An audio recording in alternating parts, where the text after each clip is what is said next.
Hi mga katambay at welcome back sa ating panibagong video. Ngayon nga ay samahan nyo ako sa ating prediction patungkol nga sa paparating na chapter 1096 ng One Piece. Ano kaya ang mga pwedeng maganap at masaksihan natin sa chapter? Pero bago yan, kung mahilig ka sa full chapter theory sa spoilers ay huwag mo kalimutan mag-subscribe at hit ang bell para maging updated sa mga parating na mga video. At mag-like na din dahil mahalaga po yan para mas marami pang makapanood at makabisita sa ating channel.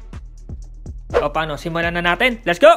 Marami nga tayong nasaksihan sa mga nagdaang chapter. Andito yung matinding laban nila Kizaru at Luffy na ngayon nga ay napatumba na ni Luffy itong Admiral. At nakahiga pa din si Kizaru dahil dun sa atake ni Luffy. Ang powers ni Saturn na nakakatakot na hindi na nga din makagalaw yung mga bida natin dahil sa kung anong puwersa na nililikha ni Saturn. At ang pag-reveal sa lahi ni Kuma na isa nga siya sa mga rare na tribe na ang tawag nga ay Buccaneer. At syempre ang pag-uumpisa ng flashback patungkol nga dito sa God Valley na pinakahihintay natin at nalaman pa natin na hindi ito yung lugar na tinitira ng mga Celestial Dragon. Kung hindi dito nila ginaganap ang malakihang Death Tournament, yan ang mga nasaksihan nating mga eksena sa nagdaang chapter. Neto kayang chapter na parating, ano ang mga makikita natin? Panigurado naman na nakita nyo mga katambay sa mga nagdaang chapter na itong ang mga bagong Vice Admirals ay lumabas na. At ang ilan nga dito ay pinakita na yung mga abilidad nila. Katulad na lang nitong isang Vice Admirals na kaya nga nitong baguhin yung anyo ng buhok niya at gawin nitong kanyon. Itong si Vice Admiral Dal na ang style nga nito sa laban ay pagsipa na kagaya ni Sanji. Andito din itong mahabang leeg na Vice Admiral na merong mechanical arm na kayang sumuntok ng napakalakas. Nilabanan pa nga nito yung mga sea beast ni Vegapunk. Ito namang may hawak na tungkod na may seashell sa dulo ay mukhang nagbabago din ang anyo dahil makikita natin dito na iba nga ang itsura niya. Dahil sa paa pa lang nito, parang Zoan type yung devil fruit niya. At ang panghuli nga ay itong si Vice Admiral Bluegrass na nakakain ng drive fruit na kaya makontrol nito kung ano man yung masasakyan niya. At hindi pa yan yung buong lineup ng Vice Admirals dahil meron pang ilan na di pa sumasali sa laban na mukhang malalakas din. At naiisip ko nga dito na pwedeng mangyari sa next chapter ay makikita natin yung iba pang mga Vice Admirals at sasali nga ito sa laban sa loob ng isla. Pero syempre pipigilan nga sila nitong mga bida natin dahil andyan nga sila Sanji, Franky, Bonnie, si Jinbei at ang ilan sa mga Vegapunk. Maraming pwedeng lumaban dito sa mga Vice Admirals kaya nakaka-excite yan na makita ang laban sa pagitan ng mga bida natin at ng mga Vice Admirals. Syempre hindi lang yan ang masasaksihan natin dahil nga itong si Kizaru ay nagpapahinga at pumalit na si Saturn para nga guluhin yung mga bida natin. Naginikipit pa nito lalo sila Vegapunk. Malamang na makita natin na sorpresang umatake si Luffy dito nga sa Gorosei na to. At ito yung isa sa mga hinihintay natin, yung laban ni Luffy at ni Saturn. Posible talaga na mangyari yan dahil si Luffy lang ang talagang may palag dito sa Gorosei na to. Bakit? Kasi nga nung nakita ng personal ni Saturn, yung anyo ni Luffy ay parang nangamba at nagalit ito. Dahil siguro naisip nito na ito na naman yung pinakasagabal sa kanila magmula nun. Etong Nika ay mortal nilang kaaway. Kaya gusto din agad ni Saturn na tapusin si Luffy nung nakahandusay ito at pagod. Pero baka sa next chapter makarecover na si Luffy at labanan nitong si Saturn. Abangan natin yan. Nasabi ko nga na posible na mangyari yung laban ni Luffy at Saturn. Pero sapat ba itong si Luffy sa lahat ng mga kalaban nila? Sa ngayon siguro kaya naman pero mahirap pa din para kay Luffy dahil iintindihin niya lahat ng malalakas na kalaban. Alam naman natin na talagang malakas na si Luffy. At itong mga bida natin pero mas okay na may tutulong pa din para nga magawa nilang makaalis sa isla. At dito na nga natin ipapasok itong ancient robot na nagising na nga sa pagkakatulog dahil nga sa tunog ng Drums of Liberation. At ito nga ang pwede nilang makatulong para nga labanan si Saturn dahil nga malakas din si Saturn. Di basta-basta yung kapangyarihan nito. Kaya mas maganda na may katulong si Luffy para labanan nitong Gorosei na to. Saka magandang laban yan. Kapag biglang dumating doon yung ancient robot dahil magugulat na lang si Saturn dahil isa pang kalaban na nagmula sa Void Century yung makakaharap niya ulit. Posible din kasi na talagang sumali din itong ancient robot dahil ito na yung oras para lumabas na siya. Kasi nga gipit